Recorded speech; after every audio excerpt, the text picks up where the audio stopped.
New topic is intention to create legal relations. What's this area? When we make an offer, when the other party says yes to our offer, both of us shall know that I have my own legal duties as well as legal rights.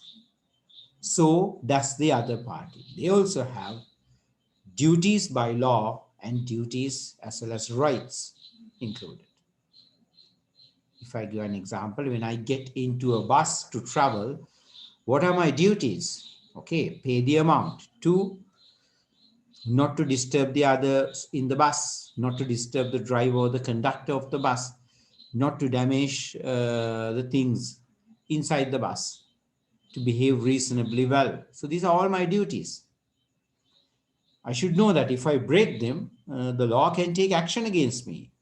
So I know that I am having a legal relationship by getting into the bus, because if I do some wrongs, law can take action against me. So it's a legal relationship I'm developing. And I have my rights, right? Let's say I have the right to be transported safe. If there's any damage or injury to me, the bus has to pay me. You know that. And bus has the duty to protect me from other passengers as well. If they hurt me or if they harm me, I can take action against the bus. If I lose my purse or mobile phone in the bus has a duty to reimburse me, pay compensation. I don't have to set up a checkpoint and check others' bags. If I lose something in the bus, it's a duty of the bus to, compensate. So these are my what? Rights. So, myself traveling in a bus is a contract. But remember, there's a contract with legal relations. Okay. So what is it? That must be, there must be legal intention by both the parties. Remember, every agreement is not a contract. Agreement needs to be according to law for it to be a contract. සියලු කියන්නේ සියලු එකකතාවයන් ගිවිසුම් වෙන්නේ නැහැ, right? ගිවිසුමක් වෙන්න නම් නිත්‍යානුකූල වෙන්න ඕනේ, පාර්ශව දෙකටම අයිතිවාසිකම් යුතුකම් තියෙනවා. එහෙම එකඟතාවයක් විතරයි ගිවිසුමක් වෙන්නේ. Only such an agreement where both the parties have legal rights and duties would be considered as a valid agreement, because there only the parties may have legal relations. That means legal rights, legal duties. What if an agreement doesn't have the legal intention? It's not a valid contract. Unless you have legal relations or legal intention, the deal that you have with the other party is not a valid agreement. It has to be valid. Then only the relations would be taken. Okay. But then there are certain kind of contracts where what you call there's no legal intention, such as domestic agreements. What's a domestic agreement? Agreement between husband and wife inside the marriage is not a valid agreement at all. Okay. So whatever you promise in your marriage, even if you break, the other party cannot take action against you so long as you're married. Right? It's a bad advice, but remember that. Right? Can a wife take legal action against a husband? Luckily not, right? Otherwise, every husband will be in Bogambaro Valikada by now. Inside the marriage, no legal action is possible against the other party of marriage, in marriage. Because the agreement is what? Domestic agreements. Of course, the parties in marriage can make up an agreement to divorce. That's fine.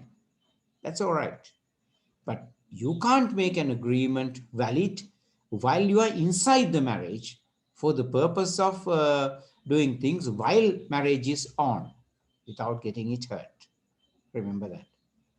Parties can agree to divorce in future, but no other agreement can be done between husband and wife. That's how it goes, right? So legally, we consider husband to be the agent, the agent of the law. That means whenever there's a legal issue, the legal action will be filed against a husband, not against a wife. There are very, very few scenarios where the wife will face law. Let's say if wife fails to pay for the credit card, legal action will be filed against the husband. That's how it goes,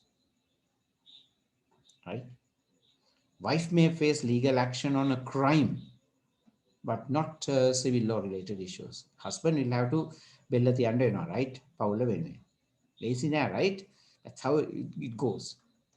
Normally we consider the wife as the agent of the husband. Okay, but normally we think of that way, right? That means whatever the contract wife makes, husband will be liable.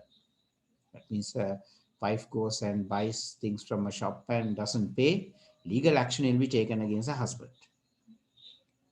Wife goes to a supermarket and comes away without paying, legal action will be taken against the husband. That's how it goes, right? Because uh, we consider the husband to be the legal representative of the home, because whatever the agreements inside are not taken as valid. Okay. Social agreements are just simple, friendly agreements between people. Not so serious. Little agreements like, I buy your lunch packet and you buy mine, that kind of thing. So this they are considered as social agreements. They are not valid. What are gentlemen's agreements? Well, these are agreements where people make the deal based on religion, faith, trust only, not on law, but on faith and trust, things like those things only. We call them gentlemen's agreements. You may have heard this term also, right? Gentlemen's agreements are not valid. You can't come to court telling Swami we had a gentleman's agreement and he broke the gentleman's agreement. The court will ask both the gentlemen to get out, right? So the court will discuss valid agreements, but not gentleman's agreements. What's a gentleman's agreement? An agreement where parties intentionally agree to ignore the law. Such an agreement cannot be discussed under law by the courts. No social agreements or domestic agreements. But remember this one, right? Law presumes that a commercial agreement is a valid one. Remember that one. Law has a presumption that a commercial agreement has a valid agreement. So that is an important part. Remember that part, right? That's a presumption in law. This is a very, very important area.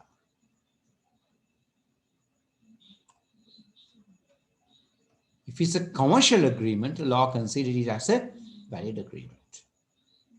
What's a commercial agreement? That means a deal where one party is a business party. Let's say you go to a shop and buy a bun. For you, it's just a deal, but for the shop, it's a business agreement because the shop is a seller. Okay? So a commercial agreement is normally considered as a valid agreement by the courts. Right. In relation to social and domestic agreements, the court, what? What's the answer? Domestic and social agreements assumes that the parties did intend to create a legally binding contract. Not really, right? So we are looking at the social and domestic agreements. That means contracts which are not valid. Okay. So is it legally binding? No. Presumes that the parties did not intend to create legally binding contract. Yeah, that's more like it. Because the social and domestic agreement, answer is this, B. Why is that so? Because the social and domestic agreement will have no agreement, no intention to create legally binding contracts. So answer is B. Okay. This one. Which of the following statements is correct? In an agreement of a social or domestic nature, it's presumed that the parties intend to create legal relations.